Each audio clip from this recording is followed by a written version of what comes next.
What's up, guys? Barry Gaming here, back with some more Idle Heroes, and today we are on one of our fans' accounts here, Brittany. She was nice enough, and along with like 100 of you, were giving me access to your accounts that have Delaciums, Tix, those type of heroes, so we can go ahead and test out Broken Spaces 9. Instead of me giving you the theoretical setup, we're going to show you the actual way. So I did already set this up. I may have already recorded this first part once, but realized, hey, my microphone was muted from a video I did earlier where I only wanted game audio. So this is what we're going to be running. We're going to be running an offensive Sword Flash. Not the best stone, but we do have an upgraded Antlers Cane. Full on offensive because we don't care about CC here. I don't think we care about mark damage either, but we're going to run crit damage, and holy damage. We also have a V3 Queen. We're going to run a little bit tankier. Doesn't really matter what she's doing. She's there for the Demon Bell. We have a Drake that we're going to run with a Demon Bell as well. Again, just tanky. Doesn't really matter.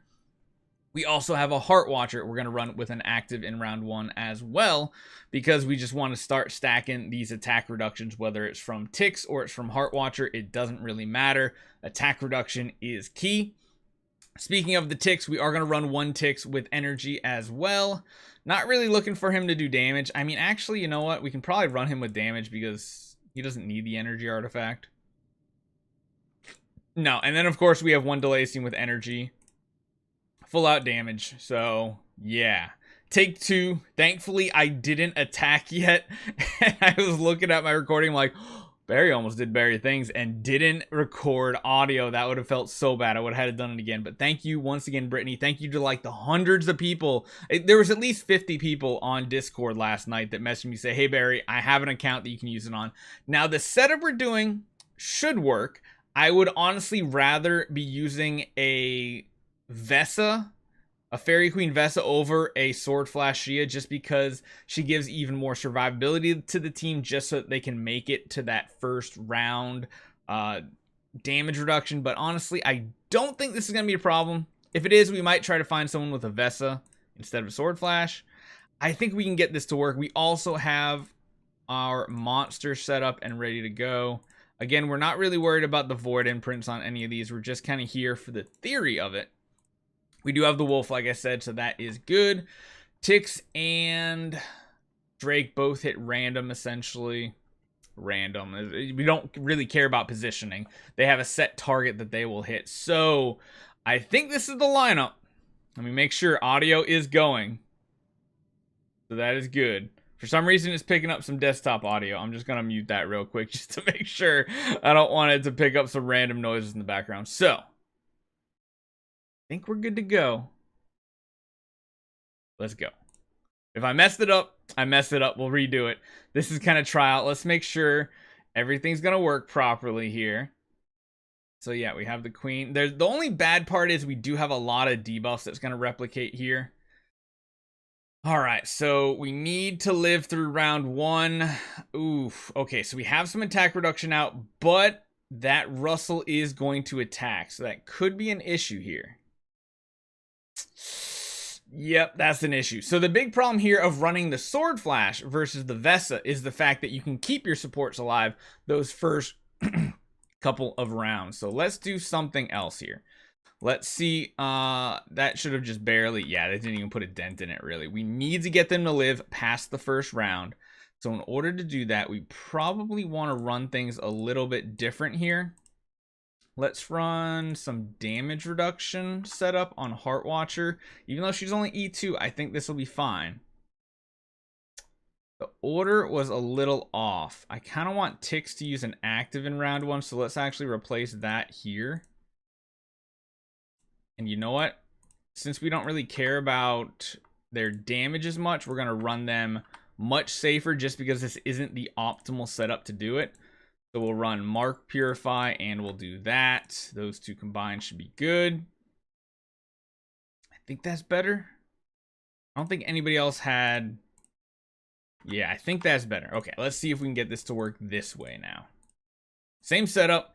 We just need to get a little bit more attack reduction going on the enemy side here. Okay, not bad. Although the Heart Watcher not having an active round 1 does feel bad, but it should replicate.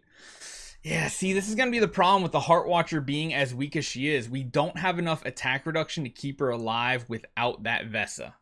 Now, this could still work, but the biggest issue here is we might keep other heroes alive. Now, even here, it's still not enough attack reduction fast enough.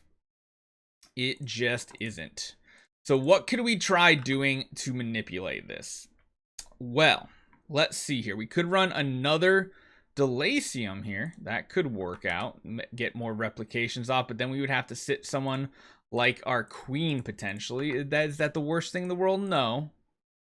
Not necessarily. So we got you there. We'll put this one on you as well. We'll try dropping the Queen, which of course is going to lower our damage output, but might give us enough attack reduction to get this going. And of course, the order of these heroes, I didn't even switch the hero out. Didn't switch. Okay. We can see once again the less optimal way. The Heart Watcher having an active kind of feels important as well. The damage reduction is doing nothing because the Drake defense down. On top of that, yeah, it's just not going to work out. So we have to keep manipulating here. I do want her to have an active in round 1, though.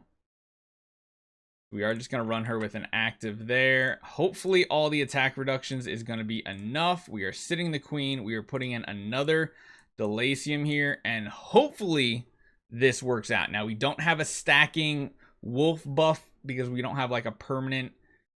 this could be interesting. The dazzle on the Heart Watcher does prevent it from going on both, but can we live? I think we can. I think that difference right there made it so that we're now replicating that attack debuff enough times that we can have the Heart Watcher live, which means we're going to have a ton of more damage output. That's actually the first time I've seen Snowheart on a PvE boss. Kind of cool looking. Hopefully they can all keep themselves alive. Again, Vesa makes this much easier to do because you can afford that first round of not having as much attack reduction. And then from here on out, we can start stacking up the big damage. Heart Watcher doing her actives and basics to stack up her mark. Sword Flash ramping up her damage with that Antlers Cane. So you can kind of see where all this works out, how we're doing less than 1% damage per round. And this time, hopefully we're going to do a decent amount. But again, without that stacking wolf debuff, this is going to be quite a bit more difficult. We could try sitting the Tix, but I feel like Tix is one of the most important parts of this combo because his attack reduction is really good compared to Heart Watchers, which is decent. And honestly, we could go back to running something different on the Heart Watcher as well, because the Heart Watcher should be getting energy fed by the other allies with those demon bells in the first round. So technically she doesn't need energy to do this more optimally. And again, if you have V4 heroes, this is going to go a lot more smoothly, especially if you're using like an Ithaqua setup as well. We could try doing that. We could try throwing Ithaqua in, but I don't want to spend gems on this account. It's not my account. I wanted to show you guys the theory and how this works out and how people are getting it done with only a few tickets. Again, that's with a very optimal setup, tons of V4 heroes, more optimal lineup. We can try doing this one more time, maybe without the Tix, just to see if the Heart Watchers is enough, and it might be. But you'll see, we're finally moving the bar. It's a lot more damage. I mean, it's still 32 billion. That's a lot of damage. So let's try one last thing here. Let's see if you can do it without the Tix. So instead of the Tix, let's go back to the Queen here. I think that's what we want to do. I think that is. Let's see if we can manage it. Let's drop out the Tix. See if the Queen is enough. And if it is, that's great, because of course we have that round 1 active from Heart Watcher, 2 Delaciums replicating that attack debuff, hopefully. Nah, see, she goes down before that happens, sadly. I think the Tix is almost required with an active to get this to work properly. We'll try it one more time. But yeah, you can kind of see why you would rather have the Vesa or a stronger Heart Watcher at that. A Heart Watcher that could live an extra round would be great. One of the Delaciums went down. Yeah, too much. So you guys can kind of see how temperamental this setup is, but you can live all 15 rounds with the right hero setup. Tix, Delacium is the key here. If you have them, use them. Again, thank you, Brittany, so much for letting me jump on this account. Hopefully you guys enjoy this one. Hopefully you enjoy seeing the actual setup after the little theory crafting session we had the other day. I'll see you guys next time.